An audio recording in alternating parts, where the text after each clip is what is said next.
Hi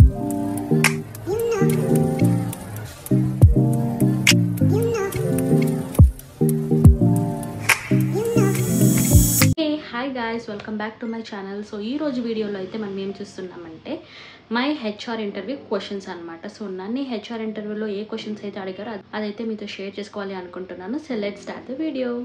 నేనైతే ఒక Accenture series అయితే చేస్తున్నాను అనమాట. So everything about Accenture 1 by 1 చేస్తున్నాను. సో డైలీ 1 వీడియో పోస్ట్ చేయడానికి అయితే నేను ట్రై చేస్తాను అనమాట.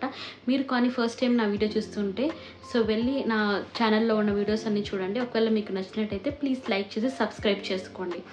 So let's start. So interview అయితే మనకి ఆన్లైన్ మోడ్లోనే జరుగుతుంది అనమాట. సో వర్చువల్గా మనం హెచ్ఆర్తో అయితే కనెక్ట్ అయ్యి మనం ఇంటర్వ్యూ అయితే ఇస్తాము. సో నెక్స్ట్ ఏంటి అంటే లైక్ ఇంటర్వ్యూ మనం వర్చువల్గా ఇస్తాం కాబట్టి దానికి లైక్ కమ్యూనికేషన్ అసెస్మెంట్ అయిన ఒక 2 to 3 డేస్కో మనకు ఒక మెయిల్ అయితే వస్తుంది. సో నెక్స్ట్ మనం ఇంటర్వ్యూ స్లాట్ బుక్ చేసుకోవాలి అని చెప్పి సో మీకు వాట్సాప్లో అయితే ఒక లింక్ అయితే ఇస్తారు. సో ఆ లింక్ మనకు 24 hours వర్క్ అవుతుంది. సో ఆ లింక్లో మనకు డిఫరెంట్ స్లాట్ టైమింగ్స్ అయితే ఉంటాయన్నమాట. So like 10 o'clock, 10:20, 10:30, 11, 11:30. సో ఇలా స్లాట్ టైమింగ్స్ అయితే వాళ్ళు మెన్షన్ చేస్తారు. మనకి ఏ స్లాట్ అయితే మనకు కన్వీనియంట్గా ఉంటుందో మనం ఆ టైంకి మనం ఇంటర్వ్యూ అయితే షెడ్యూల్ చేసుకోవచ్చు. సో మనం ఇంటర్వ్యూ షెడ్యూల్ చేసుకున్న తర్వాత మనకి ఇంకొక మెయిల్ అయితే వస్తుంది, లైక్ ఈ టైంలో మన ఇంటర్వ్యూ అయితే షెడ్యూల్ అయింది అని చెప్పి. సో మనం ఇంటర్వ్యూ అయితే షెడ్యూల్ చేసుకున్న రోజు 10 or 15 minutes బిఫోరే మనం జాయిన్ అవ్వాలి. సో ఒక క్యూ లాగుంటుంది అనమాట. సో మనం ఒకవేళ మనం లేట్గా జాయిన్ అయితే మనం లాంగెస్ట్ క్యూలో పడతామన్నమాట. సో టైంకి లైక్ 15 minutes or 20 minutes ముందే మనము కాల్ జాయిన్ అయిపోతే మనకే బెస్ట్, త్వరగా అయిపోతుంది. సో ఇంటర్వ్యూ ఆన్లైన్ మోడ్ అవుతుంది కాబట్టి మనం చాలా ఇన్స్ట్రక్షన్స్ అయితే ఫాలో అవ్వాల్సిందే.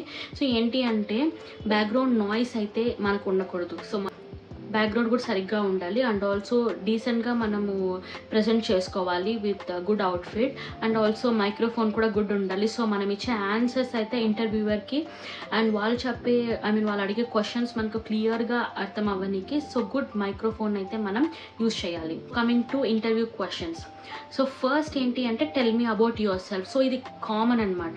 సో మనం ఇది like it's better to get prepared for that answer అనమాట.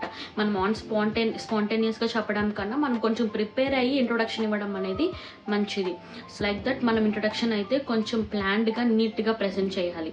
సో నెక్స్ట్ క్వశ్చన్ అయితే tell me about your project. So మనం ఏదైతే మినీ ప్రాజెక్ట్స్ చేస్తామో మనం బీటెక్లో మన డిగ్రీలో మనం ఏ ప్రాజెక్ట్ అయితే చేస్తామో సో ఆ ప్రాజెక్ట్ గురించి అయితే మనం ఇంటర్వ్యూకి అయితే చెప్పాలి.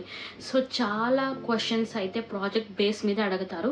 సో మనం ఏ స్ట్రీమ్ అయినా సరే మనం ఏ ప్రాజెక్ట్ తీసుకుంటున్నామో సో ఆ ప్రాజెక్ట్ గురించి డీటెయిల్గా తెలుసుకోవడం అనేది best. So most of the questions ప్రాజెక్ట్లో అయితే అడుగుతారు. సో ప్రాజెక్ట్ గురించి ఏ క్వశ్చన్స్ అడుగుతారు అంటే ఎందుకు మీరు ఈ ప్రాజెక్ట్ అయితే చూస్ చేసుకున్నారు అండ్ మీ రోల్ ఏంటి ప్రాజెక్ట్లో. ఒకవేళ మీరు ప్రాజెక్ట్ చేస్తున్నప్పుడు మీకు ఇలాంటి సిచ్యువేషన్ ఇలాంటి కాన్ఫ్లిక్ట్స్ వస్తే మీరు ఎలా సాల్వ్ చేస్తారు అండ్ ఒకవేళ ప్రాజెక్ట్ని త్వరగా కంప్లీట్ చేయాలంటే మీరు ఏ స్టెప్స్ అయితే తీసుకుంటారు. If in case project fail అయితే లాస్ట్ మూమెంట్లో మీరు దాన్ని ఎలా కవరప్ చేసుకుంటారు, ఎలా డీల్ చేస్తారు. అండ్ మీ టీంలో 5 members ఉన్నారు. సో మీ టీంలో కాన్ఫ్లిక్ట్స్ రావడం లైక్ 2 to 3 people మంచిగా వర్క్ చేస్తున్నారు and 2 people they not working properly. So అలాంటి టైప్ ఆఫ్ సిచ్యువేషన్స్లో మీరు లీడ్గా ఉంటే మీరు ఎలా కోపప్ చేస్తారు ఆ సిచ్యువేషన్ని, సో ఎలా డీల్ చేస్తారు మీ టీమ్. సో అలా చాలా క్వశ్చన్స్ అయితే అడుగుతారనమాట. So it's very repetitive questions. So దానికి మనం ప్రిపేర్ అయి ఉండాలి. సో నెక్స్ట్ ఏంటి అంటే మీరు ఏ స్కిల్స్ అయితే వాడారు మీ ప్రాజెక్ట్లో సో ఆ స్కిల్స్ గురించి చెప్పమంటారు అండ్ ఆల్సో ఏ టెక్నాలజీస్ వాడారు. So have you divided your project. So ఒక్కొక్కరికి ఏ రోల్ తీసుకున్నారు అండ్ మీరు ప్రాజెక్ట్ చేయడం వల్ల మీరు ఏం నేర్చుకున్నారు. సార్ లైక్ మీరు నేర్చుకున్న దాంట్లో మీరు దాని రియల్ టైంలో ఇంకా ఫ్యూచర్లో దాన్ని ఎలా ఇంప్లిమెంట్ చేస్తారు. సో న్యూమరస్ క్వశ్చన్స్ అయితే ఇలానే ఉంటాయి ఈ ప్రాజెక్ట్లో. సో మనం కాన్ఫిడెంట్గా ఆన్సర్ చేయాలి. సో ఇట్స్ ఓకే, అది తప్పైనా కానీ ఇది మనకు ఫ్రెషర్గా మనం ఇస్తున్నాం కాబట్టి ఇట్స్ ఓకే. కాకపోతే కాన్ఫిడెంట్గా మనం మాట్లాడాలి. సో ఇంకా కామన్ క్వశ్చన్స్ ఏంటి అంటే లైక్ ఎక్సెంచర్ గురించి అయితే మనకు అడుగుతారనమాట. Like who is the CEO of Accenture, ఎంతమంది ఎంప్లాయీస్ అయితే ఇప్పుడు వర్క్ చేస్తున్నారు ఎక్సెంచర్ టోటల్గా, సో ఇలా కామన్ క్వశ్చన్స్ ఎక్సెంచర్ గురించి అయితే అడుగుతారు. సో మీరు ఇంటర్వ్యూకి వెళ్ళడానికి ముందు ఎక్సెంచర్ గురించి కూడా కొంచెం స్టడీ చేసి సో ఇంపార్టెంట్ క్వశ్చన్స్ అయితే కవర్ చేసుకోండి. అండ్ ఆల్సో ఇది కామన్గా అడిగేది నెక్స్ట్ ఏంటి అంటే మీకు ఇష్టమైన సబ్జెక్ట్ ఏంటి, మీకు ఇష్టం లేని సబ్జెక్ట్ ఏంటి అని అడుగుతారు. అండ్ ఆల్సో మీ స్ట్రెంగ్స్ ఏంటి, మీ వీక్నెస్ ఏంటి, సో మీ వీక్నెస్ని మీరు ఎలా ఓవర్కమ్ చేస్తారు. అండ్ ఆల్సో మీరు మీ లైఫ్లో ఏమైనా స్ట్రగుల్స్ ఫేస్ చేశారా, మీ మోటివేషన్ ఏంటి, సో ఆ డిఫికల్ట్ సిచ్యువేషన్ నుంచి మీరు ఎలా బయటకు వచ్చారు. సో ఇలా ఉంటాయన్నమాట క్వశ్చన్స్. మోస్ట్లీ ఇవే కవర్ చేస్తారనమాట. And also advanced type of questions కూడా అడగచ్చు. లైక్ ఫర్ ఎగ్జాంపుల్ సో మీ సబ్జెక్ట్లో like machine learning projects or deep learning projects ఎలా ఉంటే సో దాని గురించి మనకి క్వశ్చన్స్ అయితే అడుగుతారు. సో మిషన్ లెర్నింగ్ ప్రాజెక్ట్ అంటే ఏంటి, దాన్ని మీరు రియల్ టైంలో ఎలా మనం ఇంప్లిమెంట్ చేస్తాము, సో ఇలా కొంచెం టెక్నికల్ లైక్ అడ్వాన్స్డ్ క్వశ్చన్స్ అయితే అడగచ్చు. సో ఒకవేళ మీ హెచ్ఆర్ కొంచెం స్ట్రిక్ట్ అయితే సో ఇలాంటి క్వశ్చన్స్ కూడా అడగచ్చు. అండ్ నెక్స్ట్ ఏంటి అంటే టెక్నికల్ స్కిల్స్ అనేది మ్యాక్సిమం 90% అయితే అడగరు. సో 10% అయితే నేను చెప్పాను కదా మీ హెచ్ఆర్ పైన డిపెండ్ అయి ఉంటుంది. సో 90% అయితే అడగరు.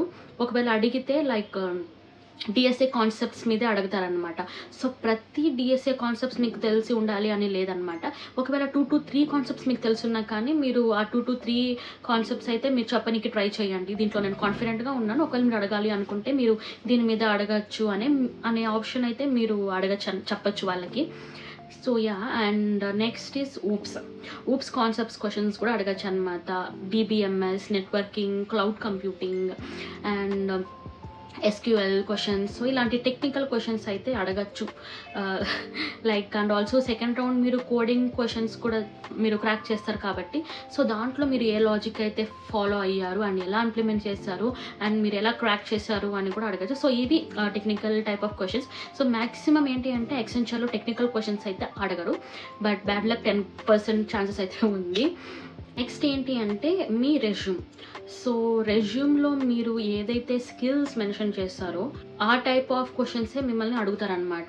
సో మీరు ఏ రెజ్యూమ్లో లైక్ ఏ కాన్సెప్ట్స్ అయితే మీరు మెన్షన్ చేస్తారో సో అదే ఆ కాన్సెప్ట్ పైనే లైక్ ఆ టైప్ ఆఫ్ క్వశ్చన్సే మిమ్మల్ని అడుగుతారు. సో యా అలా అయితే ఉంటుంది మొత్తం ఇంటర్వ్యూ అయితే. అండ్ ప్రిపరేషన్ అయితే మస్ట్. సో మనము ఆన్ స్పాట్ ఆర్ స్పాంటేనియస్గా ఆన్సర్ ఇస్తాము అంటే కొంచెం కష్టమే యాజ్ ఎ ఫ్రెషర్. సో నీట్గా ప్రిపేర్ అవ్వండి. ఇవే ఉంటాయి మొత్తం క్వశ్చన్స్ అయితే. దీనికి మించి ఇంకా అడుగుతున్నారు అంటే లైక్ వాళ్ళు చాలా స్ట్రిక్ట్ అయి ఉండాలి. అండ్ ఇంకో విషయం ఏంటి అంటే మనకు ఒక సిచ్యువేషన్ అయితే క్రియేట్ చేసేస్తారనమాట వాళ్ళు. లైక్ నన్నేం అడిగారు అంటే లైక్ మీ ప్రాజెక్ట్ మీకైతే ఒక ప్రాజెక్ట్ అలొకేట్ చేస్తాము విత్ 5 members. సో మీరు నెక్స్ట్ డే క్లయింట్కి అయితే ఆ ప్రాజెక్ట్ని సబ్మిట్ చేయాలి. కానీ ఈరోజు ఈవినింగ్ అంతా మనం ఏదైతే సాఫ్ట్వేర్ క్రియేట్ చేసినామో అదైతే క్రాష్ అయిపోయింది. సో మనం రేపటికి ఇంకా ఖచ్చితంగా మనం క్లయింట్కి సబ్మిట్ చేయాల్సిన సాఫ్ట్వేర్ అది. సో మనం ఈ సిచ్యువేషన్ ఎలా డీల్ చేస్తాము అనే క్వశ్చన్ అయితే నాకు ఇచ్చారు. సో దీన్ని మనం లైక్ అనలైజ్ చేసి సో దీనికి సొల్యూషన్ ఎలా ఉంటుంది అనేది మనం వాళ్ళకి చెప్పాలి. సో ఇలా ఒక్కొక్కరికి ఒక్కొక్క క్వశ్చన్, ఒక్కొక్క సినారియో, ఒక్కొక్క సిచ్యువేషన్ అయితే మనకి ఇస్తారు. సో ఇదైతే వన్ మోర్ ఇంపార్టెంట్ థింగ్ నేనైతే మర్చిపోయినాను చెప్పడం. సో యా ఇలా ఉంటుందన్నమాట.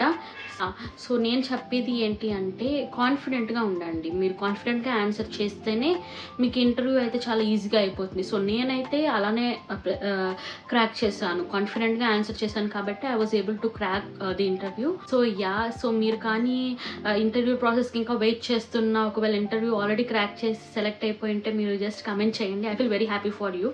సో అండ్ ఆల్సో మీకు ఎక్సెంచర్ గురించి ఇంకా ఏమైనా క్వశ్చన్స్ ఉన్నా కానీ ఏమైనా డౌట్స్ ఉన్నా కానీ ప్లీజ్ కమెంట్ చేయండి. I will reply and also try to do more videos on that. So that's it for this video guys. So thank you and like, share and subscribe. Bye.